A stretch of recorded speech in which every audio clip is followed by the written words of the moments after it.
Hello दोस्तों, स्वागत है आपका हमारे यूट्यूब चैनल पे। आज हम स्टार्ट करने वाले हैं क्लास 6 के एनसीईआरटी हिस्ट्री को।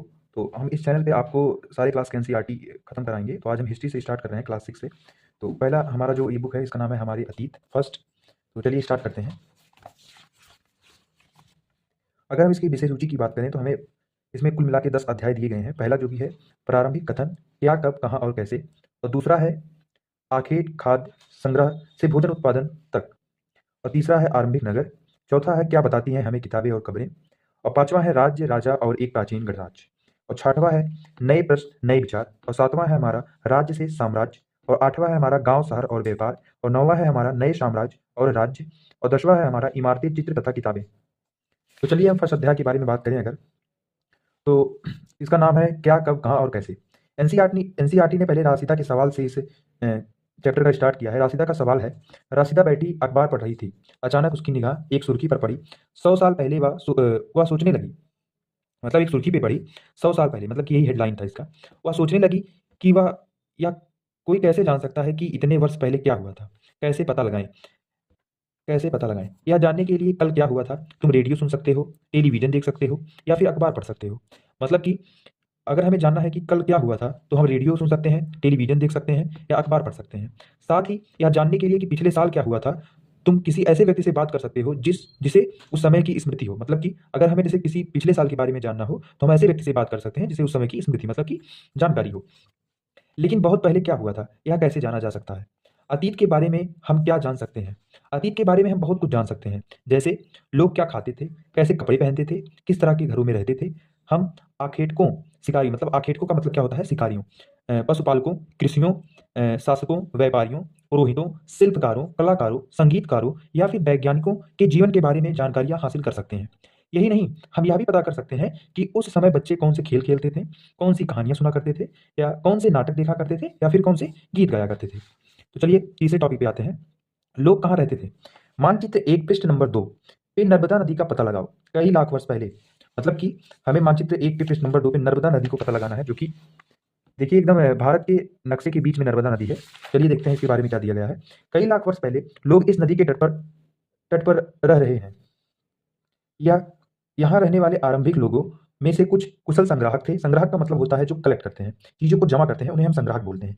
जो आसपास के जंगलों की विशाल संपदा से परिचित थे, अपने भोजन के लिए जड़ों, फलों तथा जंगल के अन्य उत्पादों का ही संग्रह किया करते थे।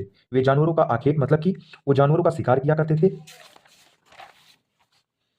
अब तुम उत्तर पश्चिम की सुलेमान और किरथर पहाड़ियों का पता लगाओ। इसी क्षेत्र में कुछ ऐसे स्थान हैं जहां लगभग 8000 वर्ष पूर्व स्त्री पुरुष ने सबसे पहले गेहूं तथा जौ जैसे फसलों का उपजाना आरंभ किया। सुलेमान और पृथ्वी देखा जाए तो भारत के नक्शे की उत्तर पश्चिम दिशा में पड़ता है, जहां लगभग 8000 वर्ष पूर्व स्त्री पुरुष ने सबसे लंबे गेहूं तथा जौ जैसे फसलों को उपजाना आरंभ किया। उन्होंने सबसे पहले यहाँ पे भेड़, बकरी, गाय, बैल जैसे पशुओं को पालतू बनाना शुरू किया। लोग गांवों में रहते थे, लोग यहाँ पे गांव में रहना शुरू कर दिया था, लोगों ने यहाँ गांव में रहना शुरू कर दिया था। उत्तर पूर्व में गारो तथा मध्य भारत में विंध्य पहाड़ियों का पता लगाओ। मतलब उत्तर पूर्व में अगर देखा जाए तो गारो पहाड़ियां और विंध्य पहाड़ियां, जो कि कहाँ है, भारत के मध्य में है।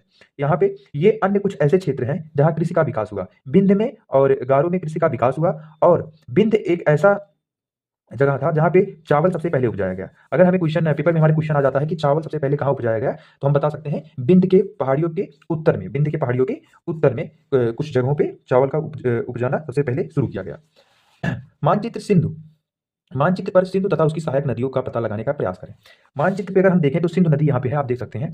इसकी सहायक नदियों के बारे में अगर हम बात करें तो इसमें है सतलुज नदी, व्यास नदी, रावी नदी, चिनाब नदी, झेलम नदी। सहायक नदियां उन्हें कहते हैं जो एक बड़ी नदी में मिल जाती हैं। लगभग 47 वर्ष पूर्व इन्हीं नदियों के किनारे कुछ आरंभिक नगर फले फूले। मतलब कि लगभग 4700 वर्ष पूर्व सिंधु और इसकी सहायक नदियों के आरंभिक किनारे कुछ आरंभिक नगर, मतलब फले फूले, की विकसित हुए।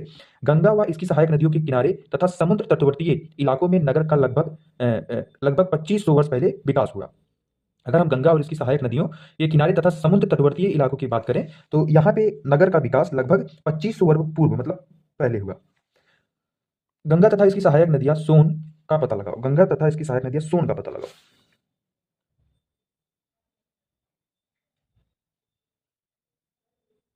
अगर हम देखें तो सोन नदी हमें यहाँ पे दिख रही है, तो इसी के देखते हैं इसके बारे में क्या दिया गया है। गंगा के दक्षिण में इन नदियों के आसपास का क्षेत्र प्राचीन काल में मगध मगध जो वर्तमान में बिहार नाम से जाना जाता है, मतलब बिहार को हम वर्तमान में किस नाम से जानते थे, मगध नाम से जानते थे।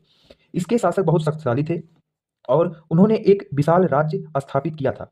देश के अन्य हिस्सों में भी ऐसे राज्यों का स्थापना की गई, मतलब देश के अन्य हिस्सों के राज्यों अन्य हिस्सों में भी राज्यों की स्थापना की गई। लेकिन अगर हम बात करें मगध की, तो वो सबसे प्राचीन राज्य थी, सबसे शक्तिशाली राज्य थी, जो कि अब वर्तमान में किसे कहा जाता है, बिहार को कहा जाता है। तो चलिए आगे बात करते हैं। तो दिया गया है इसमें, लोगों ने सदैव उपमहाद्वीप के एक हिस्से से दूसरे हिस्से तक यात्रा की। कभी कभी हिमालय जैसे ऊंचे पर्वतों, पहाड़ियों, रेगिस्तान, नदियां तथा समुद्रों के कारण यात्रा जोखिम भरी होती थी, फिर भी ये यात्रा उनके लिए असंभव नहीं था। अतः कभी लोग काम की तलाश में, तो कभी प्रकृति आपदाओं के कारण एक स्थान से दूसरे स्थान जाया करते थे। कभी कभी सेनाएं दूसरे क्षेत्रों पर विजय हासिल करने के लिए जाती थीं। इनके अतिरिक्त व्यापारी कभी काफिले में, तो कभी जहाजों से अपने मूल्यवान वस्तुएं लेकर एक स्थान से दूसरे स्थान जाते रहते थे। धार्मिक गुरु लोगों की शिक्षा और सलाह देते हुए एक गांव से दूसरे गांव तथा एक कस्बे से दूसरे कस्बे जाया करते थे। कुछ लोग नए और रोचक स्थानों को खोजने की चाह में उत्सुकता से भरी यात्रा किया करते थे। इन सभी यात्राओं से लोगों को एक दूसरे के विचार को जानने का अवसर मिलता था। तो दोस्तों आज के लिए हम इतना ही दिखते हैं। तो चलिए मिलते हैं नेक्स्ट वीडियो में। आप वीडियो को लाइक कर दीजिएगा और अगले वीडियो से आप अगर चाहें तो अपने एनसीईआरटी को साथ लेके बैठ सकते हैं, इससे आपको समझने में कोई दिक्कत नहीं होगी। तो चलिए अब अगले वीडियो में मिलते हैं, तब तक के लिए जय हिंद, जय भारत।